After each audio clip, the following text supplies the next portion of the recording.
Hi guys, welcome to आपका और अपना channel mathematic by Anoop sir.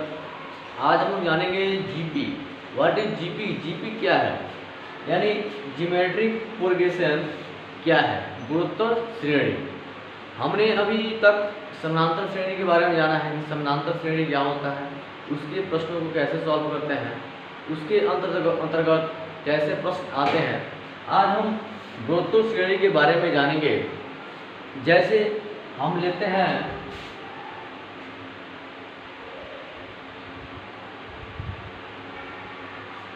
मैंने पिछला वीडियो जब आपको पढ़ा रहा था कि समानांतर श्रेणी क्या है, उसमें एक बात बताया था कि कोई भी नंबर एक सीक्वेंस के रूप में हो, उनके बीच कोई ना कोई जरूर रिलेशन होता है और उस रिलेशन को ढूंढ लेना ही एक सीक्वेंस तैयार करता है कि यार यह नंबर जो लिखा हुआ है किस सीक्वेंस में लिखा हुआ है, और जो अगर सीक्वेंस सही बैठता है तो उसे हम किसी श्रेणी के अंतर्गत रख देते हैं। अगर श्रेणी हमने पिछला जो समानांतर श्रेणी देख रहे थे उसमें देख रहे थे कि दो संख्याओं के बीच कुछ प्लस या कुछ माइनस करने पर सीक्वेंस बनते जा रहा था, तो वहाँ हमें समानांतर श्रेणी ज्ञात हो रहा था।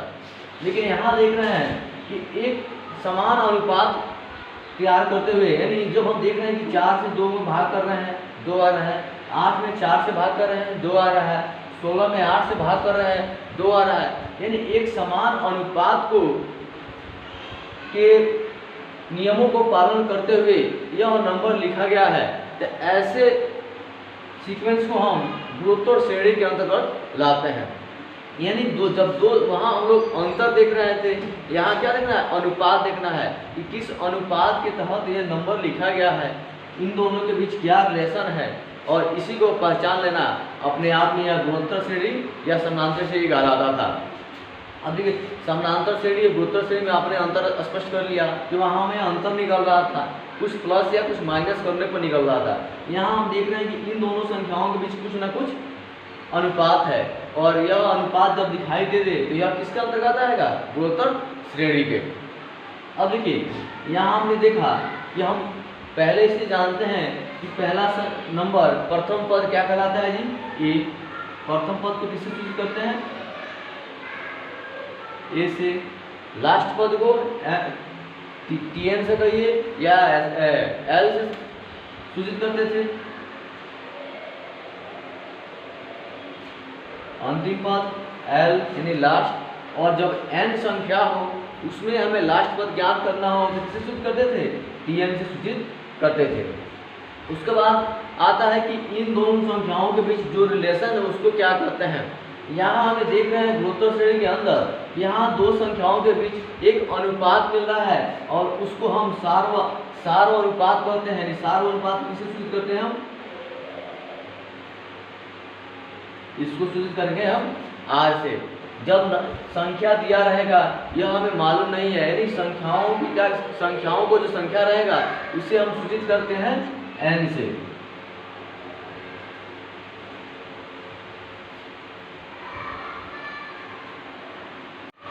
हमें देखना प्रथम पद ए, अंतिम पद एल या टीएन। टीएन कब होगा, जब एन पद हमारे पास होंगे। उसके बाद सार्व अनुपात, यानी दो नंबरों के बीच क्या उनके बीच रिलेशन है उसको हम किससे सूचित करेंगे, आर से। और पदों की संख्या यानी एन। उसके बाद आता है कि जो हमारा श्रेणी दे देगा, जीपी हमारे पास आ जाएगा, तो उसको टीएन ज्ञात करना है कि यह नंबर ज्ञात कीजिए, इस नंबर पर कौन सा पद आएगा, या इन यहाँ से लेकर यहाँ पद तक पद इनको सभी को ऐड करना है, जोगफल निकालना है।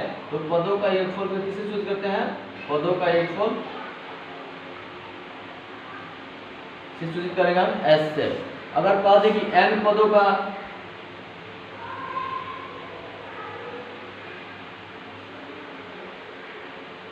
योगफल निकालें तो हम किससे सूचित करेंगे, एसएन से। तो हमने इस गुणोत्तर श्रेणी के अंदर हमने जान लिया कि किस चीज को किससे सूचित करेंगे। अब देखिए, जब हमें सार्व अंतर निकालना हो, यानी आर का वैल्यू निकालना हो, तो हम जानते हैं ये हो गया, ये A1 हो गया, ये A2 हो गया, ये 3 हो गया, डॉट डॉट डॉट। अगर यहाँ n पद है तो ये क्या हो जाएगा, n हो जाएगा। जब सार व अंतर निकालना होता है क्या करते हैं, A1 बटा A। यहाँ हमें अनुपात निकालना है, अनुपात में क्या करना होता है, भाग देना पड़ता है। तो A1 बटा A हो जाएगा, किसके बराबर होना चाहिए, A2 बटा A1 के।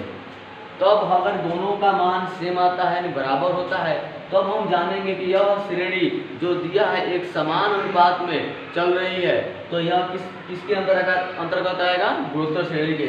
यहाँ चेक करते हैं क्या हमारा R बराबर है, A1 क्या है 4 बटा 2, कितना हो जाएगा 2। उसके बाद कहता है A2 बटा A1 8 बटा 4, यह किसके बराबर हो जाएगा 2 के। यहाँ देख रहे हैं कि प्रत्येक कंडीशन में हमारा R सेम आ रहा है, यानी यह किसके अंतर्गत है, गुणोत्तर श्रेणी के अंतर्गत आएगा। अब हम गुणोत्तर श्रेणी को भी पहचान सकते हैं, कोई सीक्वेंस दे देगा और उसको पूछ सकता है कि यह सीक्वेंस क्या गुणोत्तर श्रेणी के अंतर्गत आता है, तो हम कैसे चेक करेंगे, उसका R निकाल कर चेक कर सकते हैं कि यह गुणोत्तर श्रेणी के अंतर्गत आता है। जब हमारा कोई नया जीपी दिया रहे, जीपी AR का power square AR cube dot dot dot AR का पावर M। जब हमारे पास जीपी कोई दिया रहे और पूछ दे कि आप इसका nवां पद निकालिए, एक TN निकालिए, यहाँ दे दे कि इतना पद दिया रहे, कहे कि 10वां पद निकालिए, 20वां पद निकालिए, 5वां पद निकालिए, तो उसको हम कैसे निकालेंगे, उसके लिए एक खास नियम है, यानी TN इक्वल टू AR का पावर N-1। यह जो पावर है केवल R के ऊपर है, न कि A के भी ऊपर है, केवल R के ऊपर है, यानी जो हमारा सार अनुपात निकलेगा उसके ऊपर ये पावर N-1 है। अब इसको हम एग्जाम्पल के थ्रू थोड़ा देख लेते हैं। जैसे कोई सीक्वेंस दिया है, अभी हम जो एग्जाम्पल लिए थे 2 4 8 16 डॉट डॉट डॉट, और आपसे बोल दे इसका 10वां पद निकाले,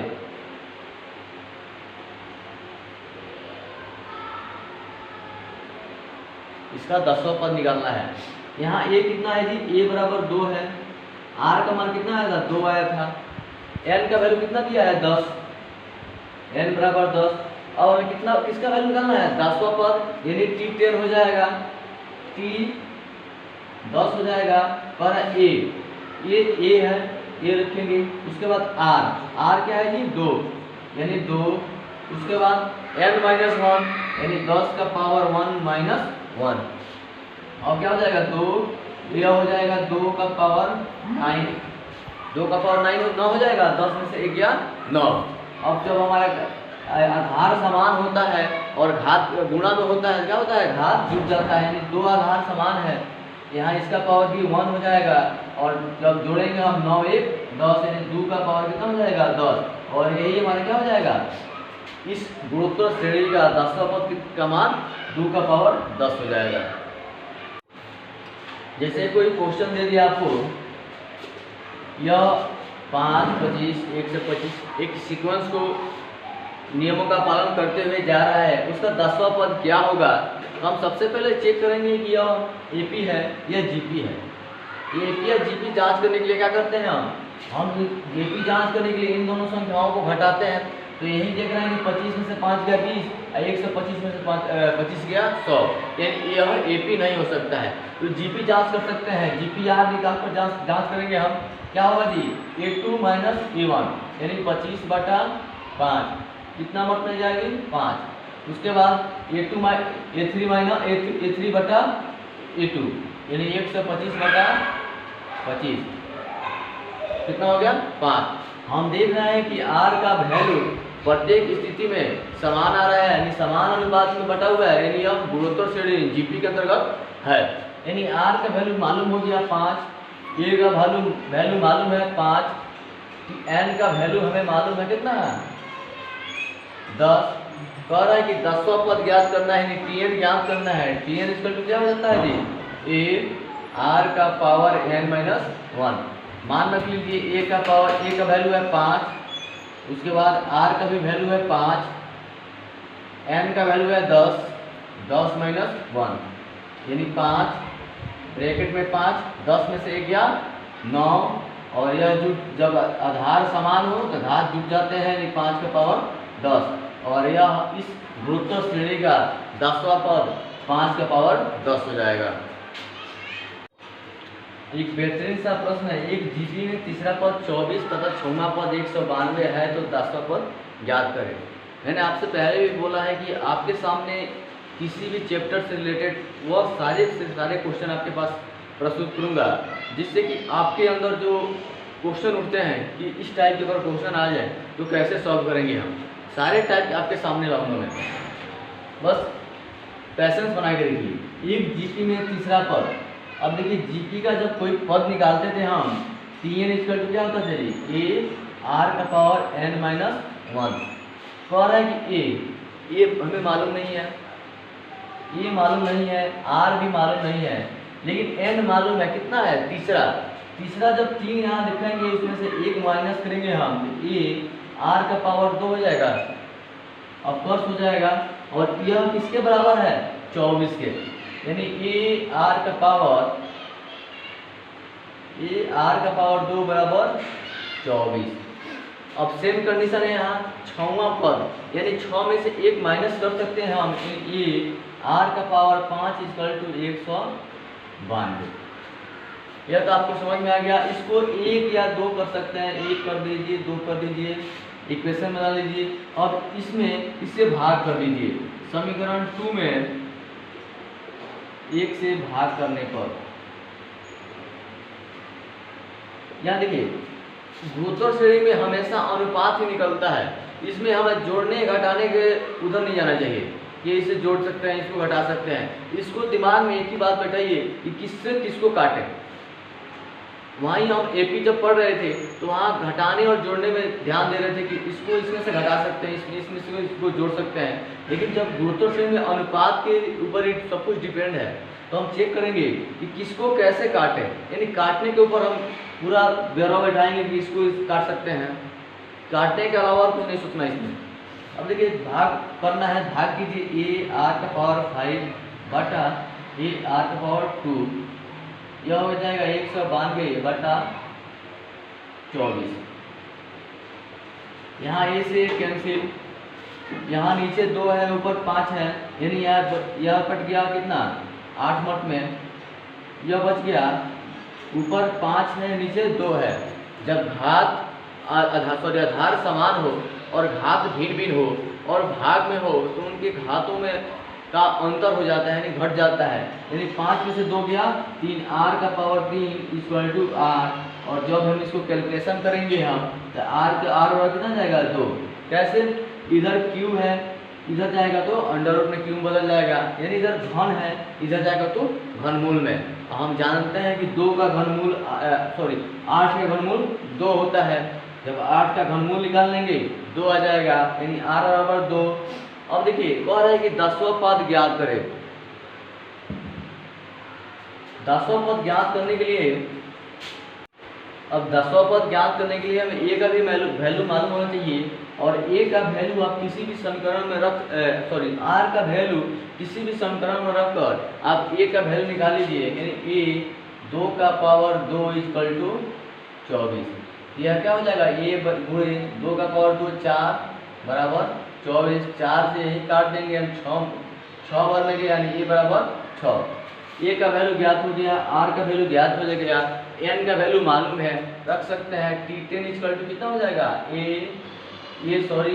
का वैल्यू दिया है 6, r का वैल्यू निकला है 2, ऊपर है n-1 यानी 10 - 1, 6, 2 का पावर 9, यह कितना हो जाएगा। जब इसको हम कैलकुलेशन निकालेंगे इसका मान निकल जाएगा 3072, और यही हमारा क्या हो जाएगा, इस जो सीक्वेंस बनेगा उसका यह 10वां पद 3072 आ जाएगा। आपको कोई परेशानी नहीं होनी चाहिए। जब आपके सामने कोई जीपी दिया रहे, AR का पावर 1, AR का power square dot dot dot AR का पावर n, इस प्रकार की जीपी जब आपके सामने दिया रहे और कह दे कि गुणोत्तर श्रेणी के n पदों का योगफल निकालना, इन सारी पदों का योगफल निकालना है।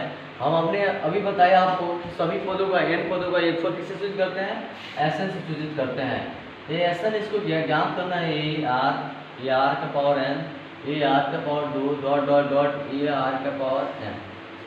इसका हमें Sn ज्ञात करना है, सभी पदों का योगफल ज्ञात करना है। इसको ज्ञात करने के लिए दो कंडीशन हो सकते हैं। जब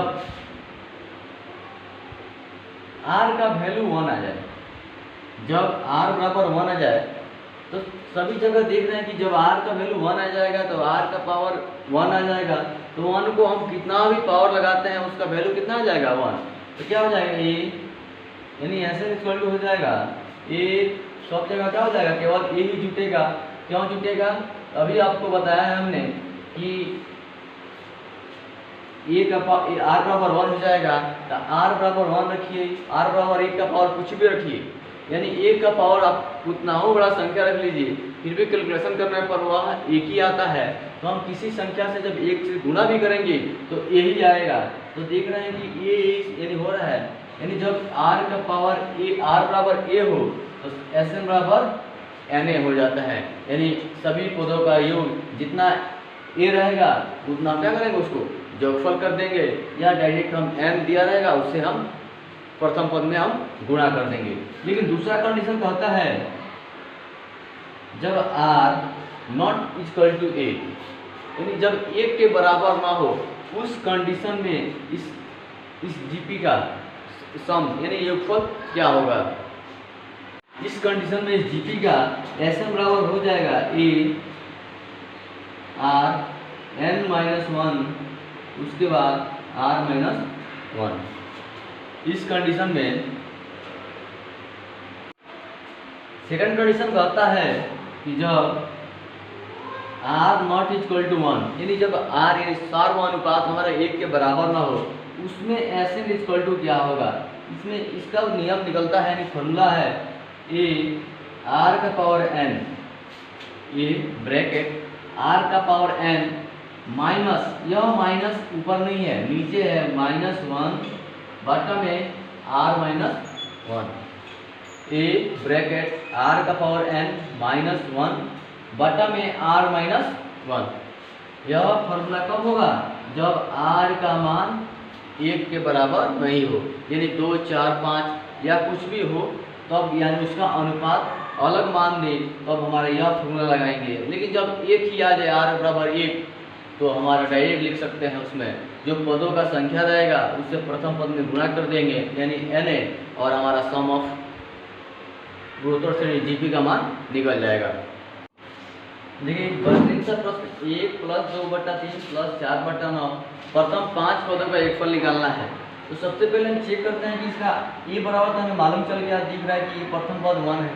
तो उसके बाद r चेक करना है, r बराबर क्या होता है जी, यानी a2/a1, यानी 2/3। जब बटा में 1 आएगा तो उसका वैल्यू भी 2/3 ही होगा। उसके बाद है 4/9 बटा 2/3, चेक करते हैं 3, 2 यानी 2/3। यहाँ देख रहे हैं कि प्रत्येक कंडीशन में r का वैल्यू 2/3 ही आ रहा है, यानी हमें r का वैल्यू भी मालूम चल गया। n का वैल्यू कितना हो जाएगा 5। अब कह रहा है Sn ज्ञात करना है। Sn बराबर क्या होता है, Sn बराबर अभी हमने बताया है ये r का पावर n -1 बराबर r -1। अगर आपका हर अंश से ज़्यादा हो, यानी जो कैलकुलेशन करने में निगेटिव मार्क्स जाता हो, तो हम इसको यहाँ भी कन्वर्ट कर सकते हैं। क्या हो जाएगा a1 - r का पावर n, और जब ऊपर माइनस कॉमन लेंगे तो नीचे भी माइनस कॉमन करना पड़ेगा, यानी 1 - r। यानी यह लिखिए या यह लिखिए, बात दोनों सेम है।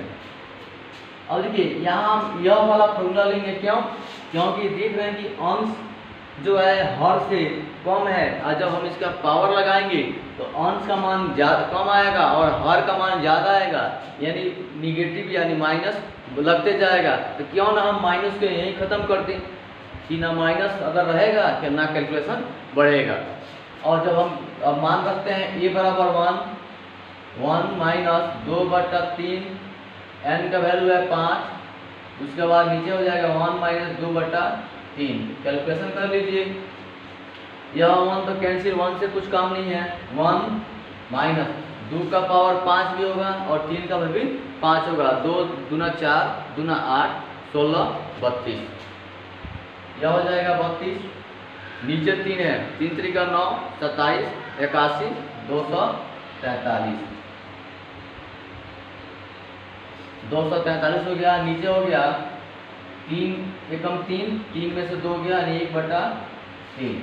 अब जब हम माइनस करेंगे तो यह आ जाएगा यहाँ, यानी 243 माइनस 32 यह होगा, और 243 नीचे आ जाएगा, यानी यहीं से हम क्या करेंगे 243 बटा 1/3 काट दीजिए यहाँ से 81। जब इसको माइनस करेंगे 3 में से 2 गया 1, 4 में से 3 गया 1, 2 का 2 बटा 81, और यही हमारा सम ऑफ 5 टर्म्स का योगफल हो जाएगा। इसको आप इस फॉर्मूले से निकालिए या इसी चीज़ को आप इस फॉर्मूले से निकालिए, कहीं भी डिफरेंस नहीं आने वाला है। मैंने आपको यह फॉर्मूला क्यों बताया कि जब आप देखिए कैलकुलेशन में नेगेटिव मार्क्स यानी माइनस का झमेला आ रहा है तो उस माइनस को वहीं ख़त्म कर दीजिए कि ना रहेगा माइनस, ना हमारा कैलकुलेशन बढ़ेगा। और हम सब जानते हैं कि कॉम्पिटिटिव किसी भी एग्ज़ाम में एक एक सेकेंड का कितना महत्व होता है। अगर हम उस झमेले में, माइनस वाले झमेले में फंस जाएंगे तो हमारा कैलकुलेशन खराब होगा और उसी में उलझ जाएंगे हम। यह आपको कितना आसानी से आपको मैंने इसको समझाया है, आप इसको समझिए। और इससे ऊपर जितने भी आपके सामने क्वेश्चन आ रहे हैं उसको आप इस फॉर्मूले से और इस वीडियो के माध्यम से आप उसको ट्राई कीजिए, और देखिए कितनी आसानी से आपको समझ में बना रहे हैं उसको। और आपको कहीं भी कोई परेशानी होता है मेरे इस वीडियो के नीचे कमेंट दीजिए सर ये वाला क्वेश्चन में कैसे बनेगा, मैं उसका सोल्यूशन आपके सामने जरूर रखूँगा।